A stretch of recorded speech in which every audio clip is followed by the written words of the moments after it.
There's a moment when potential stops feeling like possibility and starts feeling like a room you forgot to leave. You notice it sideways. The apartment still unfurnished after years. The relationship still unnamed. The career still, for now. For now became your whole life while you weren't watching. Not because you chose it, because you never chose anything else. Somewhere you learned that choosing was losing, that every yes was 1,000 no's. That commitment was where freedom went to die. So you learned to hover, 1 foot out of every door, bags half packed in the back of your mind, ready to leave before anything could ask too much of you, before anything could become something you'd have to grieve. You called it freedom. Maybe it was. Once. There's a weight to holding everything open. Not the weight of too much, the weight of nothing being enough, nothing being chosen enough to become real. Your arms have been shaking for years. You just called it normal. Holding doors open that you never walked through. Keeping options alive that you never lived. Guarding exits from rooms you never fully entered. You can see it in your apartment, the one that still looks temporary after 5 years. The furniture that's good enough for now. The walls you never painted because you might move. The boxes in the closet you never fully unpacked because this was never supposed to last. Nothing is supposed to be permanent. That's the point. That's the protection. That's the prison you built and called freedom. The body knows before the mind admits it. Sunday nights, that particular hollowness. Not dread exactly, something quieter.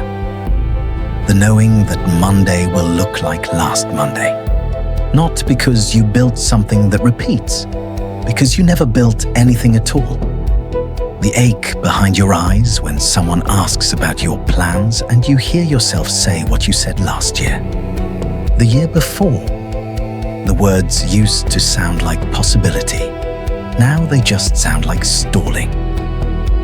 Someone announces a wedding, a house, a promotion, and something moves in you that isn't jealousy, closer to grief. They have something that exists because they killed the other options.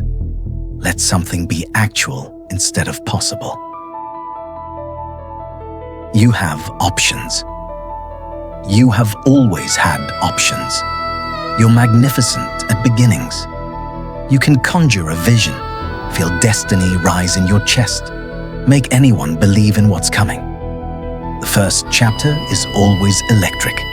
People lean in. They want to be near whatever you've just discovered. You talk about it with a certainty that sounds like prophecy. And for a while, it is.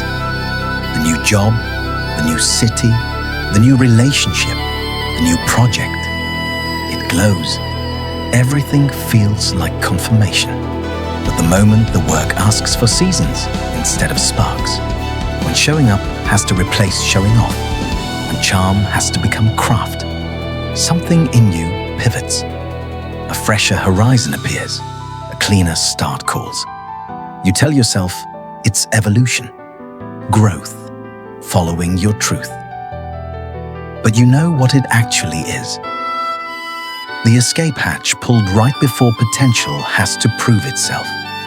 Right before the golden child who could do anything has to become the ordinary adult who did something. Right before you find out if you're actually as extraordinary as staying untested allowed you to believe. Late at night, when the inspiration fades, there's an exhaustion that has nothing to do with effort. The weight of carrying every possible life while living none of them. The projects that aren't pursuits.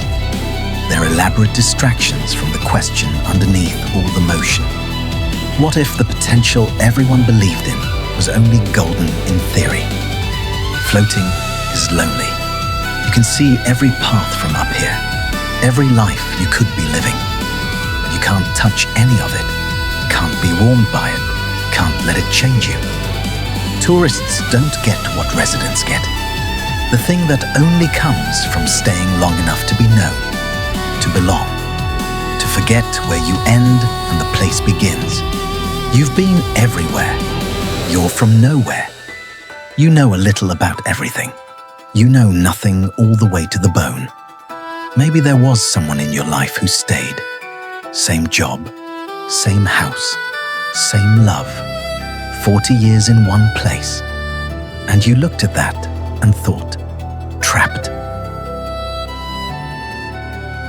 You saw the smallness of it, the way their world fit in a few square miles. You felt pity. You felt fear. You swore you'd never. But lately, it looks different. They weren't trapped. They were planted. Roots deep enough to drink from something you've never tasted. They knew their neighbors' grief, not just their names. Knew who needed help without being asked. Knew which days to open windows for the cross breeze, which corner of the yard caught morning light, which week the roses would bloom. They knew the way the house settled at night, the particular creak on the third stair that meant someone was coming home. The spot where the morning sun hit the kitchen table just right. The smell of the garden after rain. They watched trees they planted grow taller than the house. Saw children leave and return and leave again. Knew which doors stuck in humidity, which drawer you had to lift slightly to close, which floorboard groaned under the weight of midnight footsteps. They knew the October light through their kitchen window, like they knew their own breath. Knew the way winter sounded in that house, the way spring smelled when it finally came. They didn't just live there, they wove into it, and it wove into them. 40 years of the same view, but the view was never the same. It deepened, revealed itself in layers that only time can show. The way you only notice how a tree has grown when you've stood beside it long enough to remember when it was small. They had love that shifted but didn't leave. Arguments that became familiar, then navigable, then almost tender. Inside jokes so old they forgot the origin. Silence that didn't need filling, because presence had made it safe. They had something that accumulated, that composted and grew, that became richer for staying. You have motion. These are not the same thing. The unrooted tree tells itself a story about freedom, but it never drinks deep, never grows tall, never fruits, never shelters anything. It touches everything. It holds nothing. It calls this living. There's a version of you underneath the floating, tired, quiet, not looking for more options, just wanting to land somewhere and find out what happens when you stay. This version doesn't speak much, doesn't need to. It just waits, has been waiting, will keep waiting until you're ready to listen. Every choice is a funeral. This person means not those people. This place means not those places. This life means not those lives. The unlived lives become ghosts. They visit at night when things get hard, when the chosen thing asks more than you planned to give. They show up when you're washing dishes and suddenly wonder who you'd be in that other city. When you're lying next to the person you chose and a face you didn't choose drifts through your mind. When the work gets tedious and you remember the job you almost took, the offer you turned down, the door you closed. The ghosts don't scream. They whisper. They whisper when you're tired, when the thing you chose disappoints you, when staying feels like settling, and you can't remember why you ever thought this was enough. You could still leave. It's not too late. You haven't missed everything yet. They haunt your moments of almost content, almost committed, almost home. They hover at the edge of every good thing, reminding you of every other good thing you gave up to have it. But the ghosts won't tell you what they cost. The paths not taken weren't promises. They were possibilities. There's no parallel universe where the other choice saved you. Only this one, where you choose or you don't. The ghosts aren't showing you what you missed. They're showing you the price of choosing, and that price is real. But so is the cost of never paying it. It made sense once. Staying light when heavy felt dangerous, keeping moving when stillness felt like death. There was wisdom in that, survival in that. But seasons change. What kept you alive in one season can keep you from living in another. The recognition doesn't have to be dramatic. Sometimes it's just quiet, a tiredness that finally tells the truth. Not more open doors, not more options, just something that stays, just something that grows, just finding out what happens when you stop leaving. Not revolution, just honesty. The kind that comes when you stop running long enough to hear your own breathing. There's a courage no one celebrates, not the courage to leave. That one gets the movies, the applause, the memoirs, the courage to stay when it's boring, when the novelty dies and you're left with ordinary Tuesdays, when the ghosts whisper and every cell remembers how good leaving felt, to stay on the grey days. The ones where nothing is wrong, but nothing feels right either. The days when you look at what you chose and feel nothing, and the nothing scares you more than pain would. To stay when no one notices. When staying isn't celebrated or seen. When it's just you showing up again for the 100th time, the 1000th time, with no witness and no reward. Just the quiet accumulation of presence that no one will applaud. To stay when the exit is right there, glowing, and your feet remember the way out. When starting over sounds cleaner than continuing. When new still sparkles and chosen has grown dull. To stay anyway. Not because you're sure, because you're tired of leaving. That's a different kind of brave. The kind that doesn't get a montage, just the quiet accumulation of days that add up to a life. The ground is here. It always was. Not the perfect ground, not the ground you imagined, just this ground, the one you've been hovering over, waiting for permission to touch. You've been hovering over the same ground for years, waiting for it to prove it deserves you. The seed in the wind doesn't know what it's missing. It only knows the air, the lightness, the open. It doesn't know what soil feels like from the inside. The darkness, the pressing in, the strange warmth of being held in place. You've been a seed in the wind. Beautiful, maybe. Free, maybe. But never becoming. Grief will come. It comes for everyone who chooses. The paths not taken. The selves you won't become. The lives that will only ever be hypothetical now. The grief doesn't ask permission. Doesn't wait until you're ready. It just arrives and sits beside the thing you chose and stays as long as it needs to. The air will hold you. The options will stay open. The exits will keep glowing. But you feel it now, don't you? The thing you couldn't feel before. The floating isn't freedom anymore.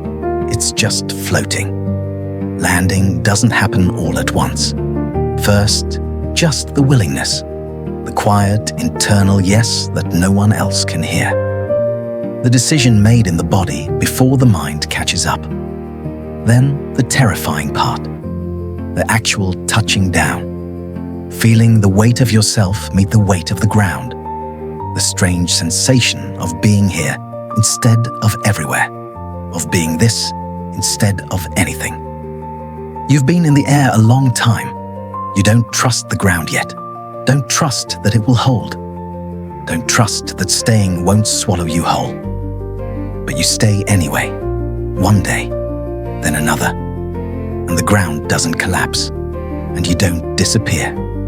And slowly, so slowly, something nobody told you about starts to happen.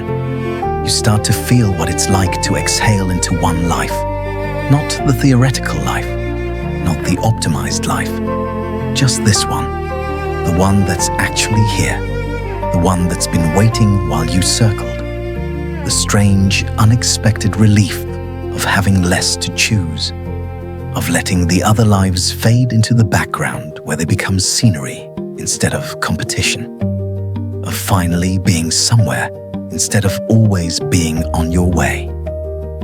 You notice things you couldn't notice while hovering. The way the same drive home looks different in every season. The way a conversation deepens in its second year in ways it never could in its first month. The way your body softens into something it forgot it was allowed to be. Maybe you already know what this feels like. Maybe there's already a place where you stayed. A morning where you woke up and didn't think about leaving. Where the light came through the window the way it always does. And for once, that sameness felt like safety instead of stagnation.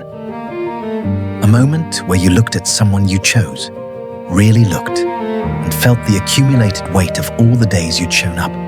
Not passion, something quieter, something that only exists because neither of you left. A Tuesday at 4 p.m. when nothing was happening, nothing was new, and you realized you were okay, more than okay. You were here, finally, fully here. That feeling. That's what staying gives back. Not fireworks, not certainty, just presence. Just the quiet miracle of a life that's actually being lived instead of endlessly planned. It costs something to be real, to be specific, to be this person in this place living this life. It costs all the other lives you'll never live, all the selves you'll never become, all the doors that close when you finally walk through one. But something comes back. Something that was never available while you were floating. Something that only exists on the ground. Depth. Presence.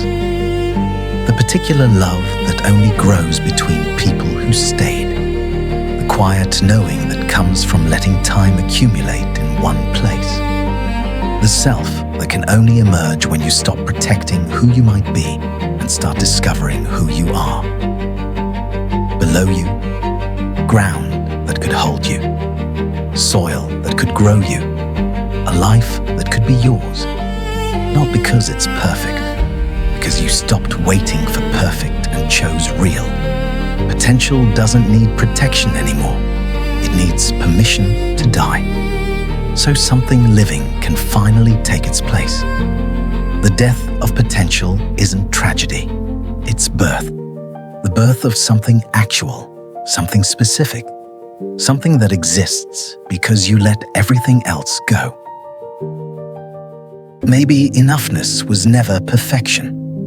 Maybe it was always just presence. Maybe landing was never about finding the right place. Maybe it was about becoming someone who stays. Your arms are tired. They've been holding doors open for so long. Let them close. Let the air clear. Let your feet finally touch the ground that's been waiting. And let the life that wants you, the specific, imperfect, actual life, finally arrive. Not everyone will land. Some will float forever. That's their path. But if something in these words is pulling at you, unsettling you, making you feel seen in a way that aches, you already know what it means. What might grow if you let yourself be planted? What's waiting on the other side of choosing?